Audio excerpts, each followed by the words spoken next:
আমরা এবার আলোচনার ইয়েটা একটু চেঞ্জ করব। আমরা এখন আলোচনা করব যে আমরা দেখতে পাচ্ছি যে দেশের নির্বাচন নিয়ে একটি সমঝোতাহীনতায় রয়েছে এনসিপি, অর্থাৎ সরকার এনসিপি, একদিকে বিএনপি। এই বিষয়টি কিন্তু এখন পর্যন্ত সমাধানের কোনো ইঙ্গিত আমরা দেখছি না। আমরা জানি যে দুদিন আগে যে সংলাপটি হয়েছে প্রধান উপদেষ্টার সাথে, সেখানে সব রাজনৈতিক দলই ছিল, সেখানেও দেখেছি বিএনপি এবং এনসিপির দ্বিমত। তো পরবর্তীতেও আমরা এমন কোনো উদ্যোগ দেখিনি যে আসলে এই সংকটটি উত্তরণের কোনো পদক্ষেপ নেওয়া হয়েছে, যে আসলে নির্বাচন কি ডিসেম্বরই হবে, কারণ বিএনপি বারবার বলছে ডিসেম্বরে নির্বাচন হতে হবে। অন্যদিকে এনসিপির পক্ষ থেকে বলছে যে আগে জুলাই সনদ কিংবা সংস্কার, তারপরে নির্বাচন। তা আসলে এই সংকট থেকে আসলে আবার বড় ধরনের কোনো আশঙ্কার সৃষ্টি হচ্ছে কিনা, বা এই সংকট বিএনপি কি তার এই যে দাবি ডিসেম্বরের মধ্যে নির্বাচন, এটি কি আসলে মেনে নিতে বাধ্য করতে পারবে সরকার?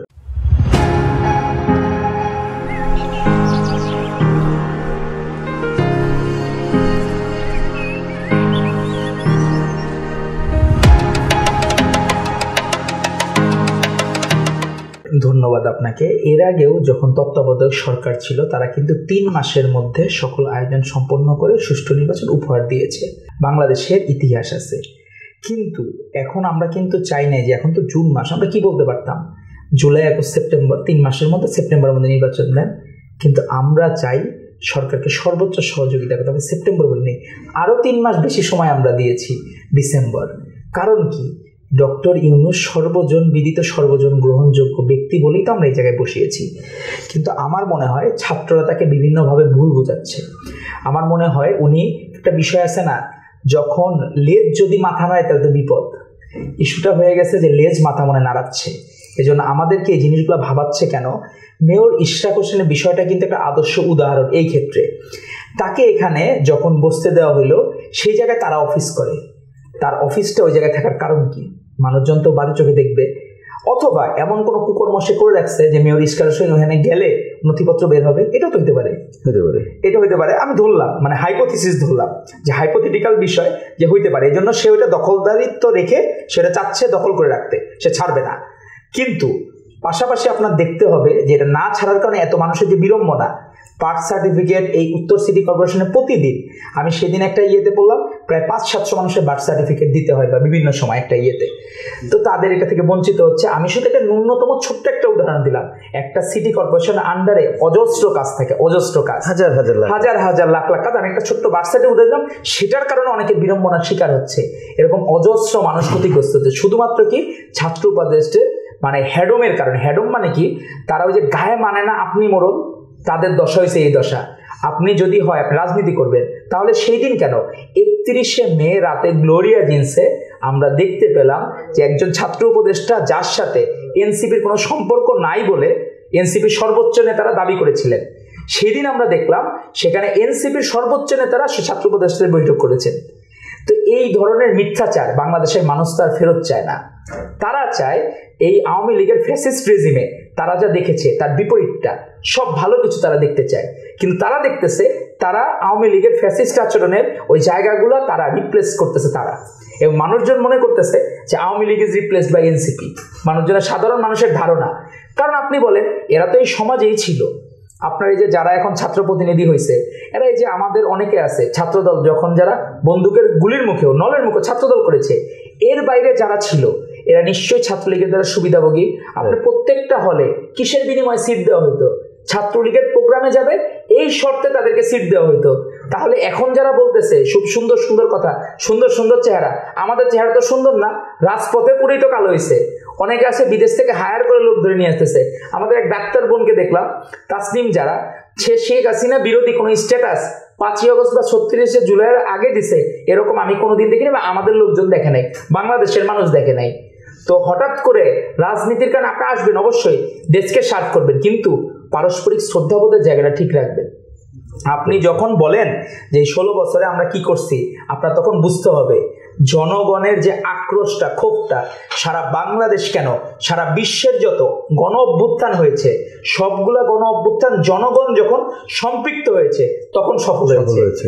কিন্তু সেই জনগণ সারা ওয়ার্ল্ডের কোথাও এরকম ছাত্র উপদেষ্টারা যে হয়, এটা একটা বিরল ঘটনা।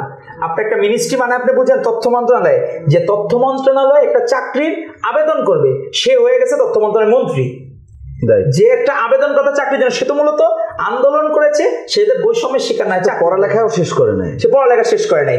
এখন আমি কিভাবে ধরবো একটা ক্লাস 1-এর বাচ্চাকে যদি আপনি বসায় দেন মন্ত্রীর জায়গায়, তাহলে তো হবে না রে ভাই।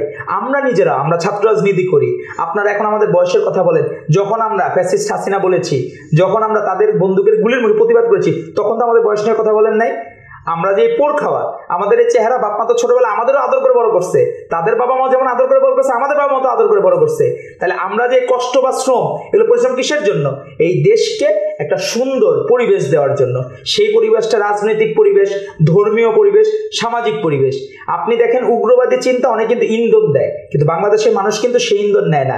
টাকা 20 টাকা তো সম্ভবত কানজির মন্দির নিয়ে একটা বিষয় নিয়ে করতেছে, কিন্তু বাংলাদেশের মানুষ কিন্তু এগুলো সায় দেয় না। যেগুলোতে ইন্ডিয়াতে হয় উগ্রবাদী, পাকিস্তানে হয়, কিন্তু বাংলাদেশে হয় না। এইটাই বাংলাদেশের সম্প্রীতি।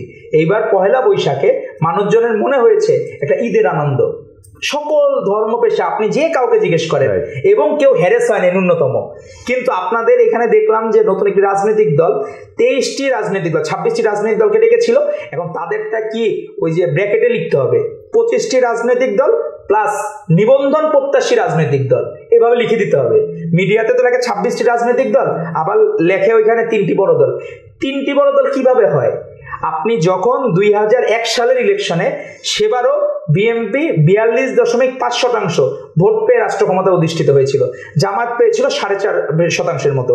আর এনসিপির তো এখনো মানে ফিটাস, মানে এখনো সে জন্মগ্রহণই করে নাই। আপনি সেখানে পাশাপাশি ছবি দেন যে আলোচনা 3টি বড় দলের সাথে। আবার প্রধান উপদেষ্টার মন খারাপ, বা উনি পদত্যাগ করবেন, উনি কেন? একটা ক্লাস 1-এর বাচ্চা, এখন তো রাজনীতিতে সে শিশু, একটা শিশুকে ডেকে নিয়ে বলতে হবে কেন? তার স্টেক হোল্ডার তো বিএনপি, আপনি বিএনপি কেন ডাকবেন না? এই বিষয়গুলো মানুষের মনে নাড়া দিয়েছে।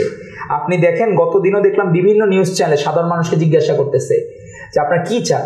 সবাই বলতেছে যে ভোট হোক, আমরা ভোট চাই, সবাই চায়। আপনার দেশগ্রামে মানুষ, এরা সমন্বয়কও বুঝে না, বৈষম্য বিরোধী বুঝে না, এরা বুঝে বেগম খালেদা জিয়া এই ফ্যাসিস্টের রোশানলে পরে জেল খেটেছেন। তারা বুঝে যে তাদের নেতা তারেক রহমান এই দেশের বাইরে অজস্র মামলা, তার ওয়াইফের নামে মামলা, তাদের নামে, তাদেরকে দেশে আসতে দেওয়া হয় না। এবং এখন বের হচ্ছে যে সুব্রত বাহিনীর যে ঘটনাটা, কিলার, তাকে মিশন দেওয়া হয়েছিল এবং আওয়ামী লীগের ইনভলভ।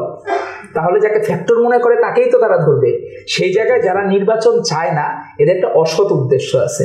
অসৎ উদ্দেশ্য হলো কি, তারা মনে করতেছে যে একটু ডিলে করে নির্বাচন হলে তাদের ভোট ব্যাংক বাড়বে, তারা উইন করতে পারবে, আর একটু সময় পাবে। কিন্তু দিনকে দিন তাদের জনপ্রিয়তা কমতেছে, তারা বুঝতেছে না।